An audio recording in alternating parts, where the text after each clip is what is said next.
Dobar dan i dobrodošli na kanal Agrosrce. Moje ime je Aleksandar i danas ću vam pokazati kako sam zalepio otpale lamele od ovog lamelnog parketa. Vidimo ovdje jednu rupu koja ne je izgledala velika, ali kada smo počeli da skidamo sve lamele koje nisu bile zalepljene i koje su se naklubučile, vidimo da se rupa stalno povećavala.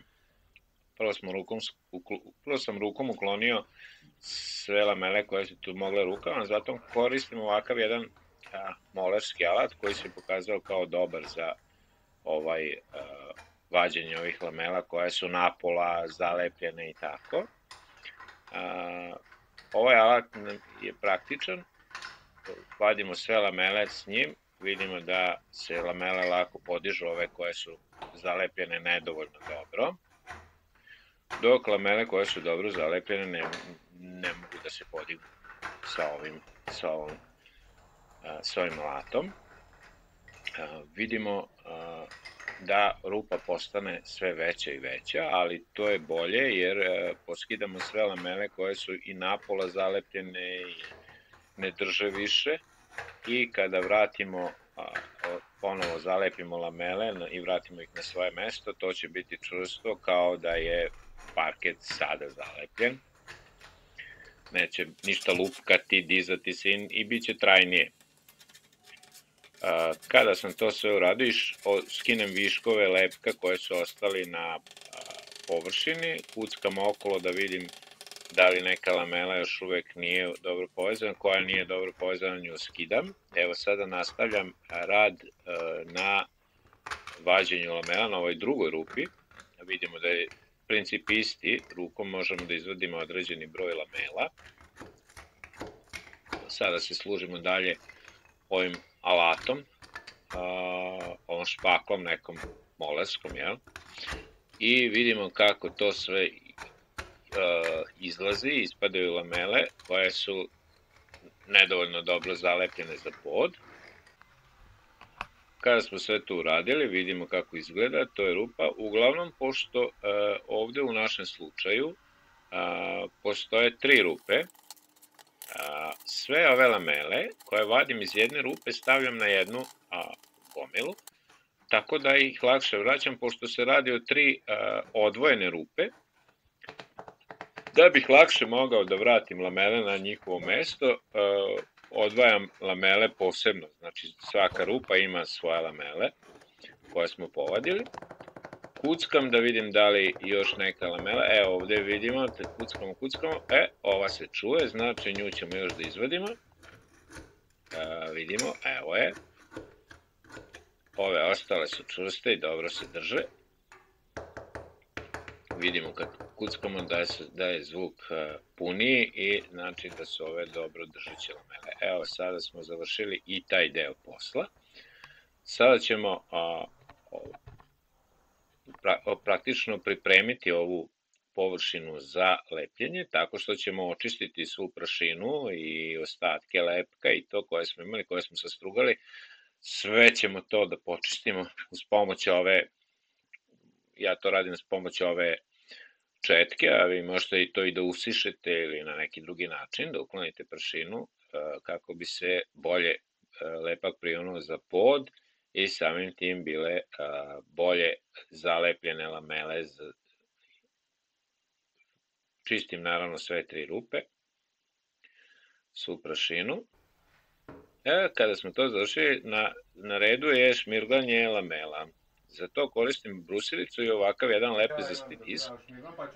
Vidimo da je sada na terasi pripremljeno za struganje lamela. Pošto se radi o veoma prašnjavom poslu, to radimo izdvojeno na terasi. Vidimo kako izgledaju lamele sa zadnje strane, treba ih ušmirglati, skidati ostatke lepka, ostatke veziva i druge stvari, znači jednostavno poravnati dno lamele kako bi se lakše lepilo i kako bi mogli da lakše radimo sa njima prilikom lepljenja. Za šmirglanje vidimo da sam ja obukao rukavice, to je u slučaju da me dotakne ovaj disk za šmirglanje prst da se ne bi povredio. Vidimo da i prašina se vidi kako je velika i nastaje od ovog šmirglanja, zato i radimo na terasi. Kada šmirglamo, najbrže se šmirgla ovako kada imamo spojenih nekoliko lamela, pustimo tako da ih izvadimo, znači one se najlakše šmirglaju, a najsporije se šmirgla lamela po lamela, kada je jedna strana. Naravno i ivice lamela je potrebno malo prošmirglati, jer su tu spojevi, ostaci lepka i tako ostaci laka koji smetaju da se približe jedna druga. Vidimo kako izgledaju sada ošmirglane lamele. Kada smo to uradili, idemo na ovu prvu rupu. Vidimo sada ovde jedna lamela fali da se popuni cela ova kocka i zbog toga ćemo prvo ubaciti nju. Sada uzimamo iz ove grupe lamela, naći ćemo uvek jednu koja je milimetar kraća, toliko koliko nama treba da upadne ovde u ovu rupu. Kada smo to našli, koristimo ovaj lepak. On se pokazao kao bolji. Lepak je na vodenoj bazi, ali bolji je stoga što je u nekoj krem varijanti i manje je uočljiv. Kada polepimo lamele, manje se vidi. Zbog toga ga sada koristimo najčešće, zato što je njegova boja presudna u izboru lepka. Znači, lepak je na vodenoj bazi i može se čistiti mokrom krpom i tako lako se s njim rukuje, ali kad se osuši onda već teže to sve skinuti, to onda drži dobro. Stavljamo lepka samo na to mesto na koje smo pripremili ovu rupu za onu jednu lamelu. Lepak nanosimo otprilike 1 mm, to vam je otprilike kao da recimo malo deblje namažete margarin na hleb, eto tako otprilike, to je to. Sada, kada smo postavili lamelu, gumenim čekićem je ukuckamo na mesto da je što više približimo prethodnim lamelama kako bi prostor između njih bio što manji. Sada ćemo nastavljati dalje tako što ćemo praktično pripremiti po 6 lamela koliko staje u ovu jednu kocku i naći 6 lamela koje nam odgovaraju, poslagati ih prvo na suvo bez lepka, vidimo da ovdje ima 6 lamela i kada to pripremimo, onda kada smo spremili lamele, onda ćemo naneti lepak i poslagati lamele redom kako ide. Evo sada, naravno, sve vreme patimo da vidimo kako su orijentisane, jer jedne lamele su, kocke se menjaju kako su orijentisane lamele, pa i mi tako pratimo. Evo sada ukucavamo ovih 6 lamela i stavljam ih na mesto. Višak lepka koji se pojavi između lamela brišem uz pomoć vlažne krpe i malo pre sam rekao da se sa vodom može skinuti ovaj lepak lako, zato što je na vodenoj osnovi. Jednokomponentno lepilo na vodenoj osnovi, vrlo praktično za ove male popravke u stanovima. Sada vidimo da ima i prostor između koji je ostao nepopunjen i mi ga popunjavamo sa lepkom. Takođe, zbog estetike i zbog nekog lepšeg izgleda, uklanjamo višak sa ovom vlažnom krpom.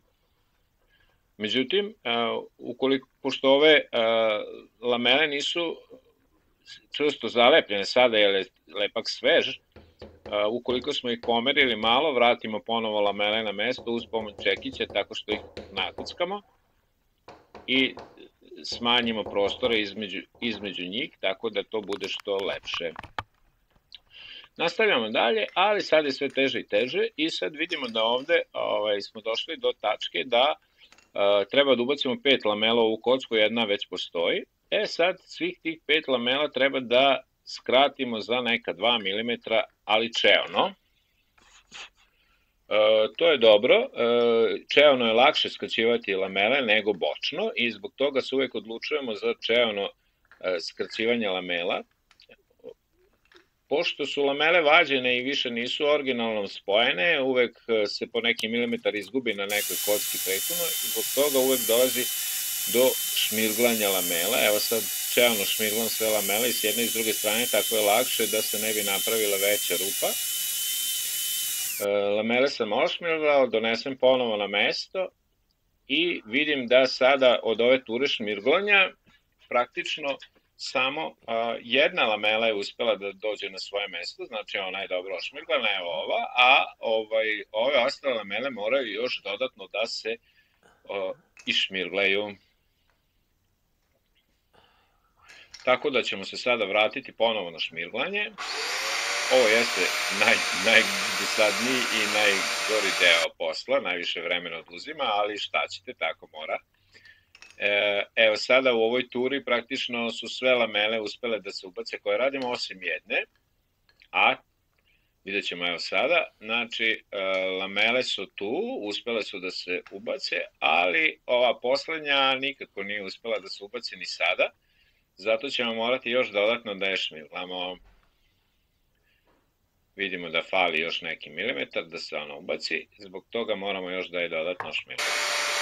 Šmirglamo je i vraćamo na mesto i to je ono što radimo s ovim lamelama, znači više puta odlazimo da ih šmirglamo i više puta vraćamo. Evo ovu smo poslednju iz 2 puta uspeli da upasujemo i evo je sada došla na svoje mesto.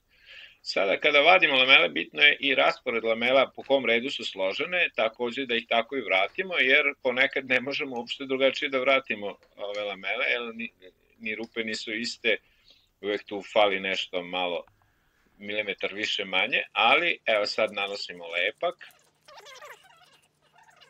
klasika kao i pre, i vraćamo lamele onim redom kako su i bile posložene. Lamele upasujemo na mesto.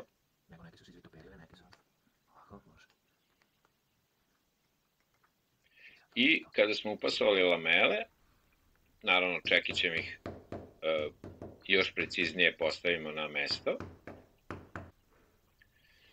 I višak lepka skidamo sa vlažnom krpom. To je procedura koja se inače radi svuda. I tako se nastavlja dalje. Vidimo sve više ima šmirglanja, lamele ne pašu, rupe su uglavnom manje nego što su naše lamele.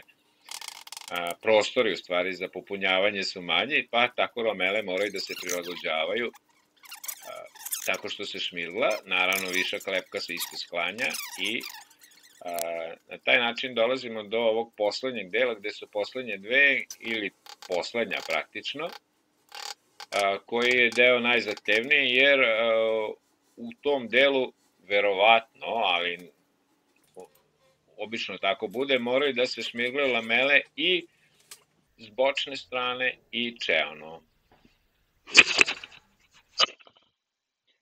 Mi smo u našem slučaju takođe, kako vidimo, morat ćemo da šmirglamo i čeono i bočno lamele, kako bismo uklopili ovo sve. To je dosta puta mora da se odlazi, da se šmirgla i da se popravlja, ali to je za ovu poslednju rupu tako.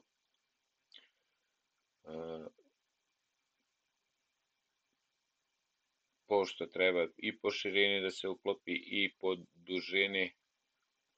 Evo, ja sam uspeo to da uklopim i sada ću da nanesem ovu lepak i da poslažem ove letvice u poslednju kocku. Vidimo da smo sve stavili na mesto. Sada popunimo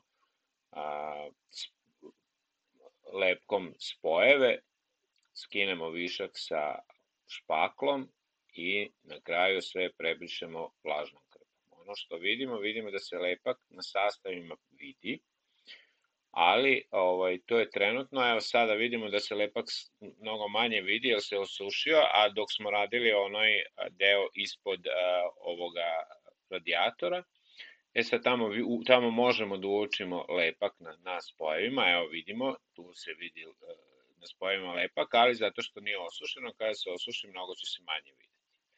nastavljamo sa ovom trećom rupom koju smo pripremili tako što smo sve lamele ošmirgali i uklopili odjednom, jer je rupa mala. I sada sve lepimo, sve kocke popunjavamo odjednom. Višak lepka uklanjamo krpom, tamo gde ga je falilo dodajemo.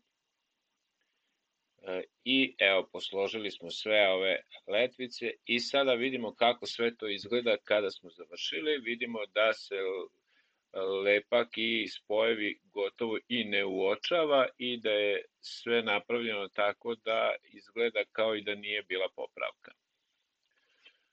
Toliko od nas za danas. Nadam se da vam se ovaj video svideo. Hvala što ste posetili kanal AgroSrce i doviđenja do nekog novog videa.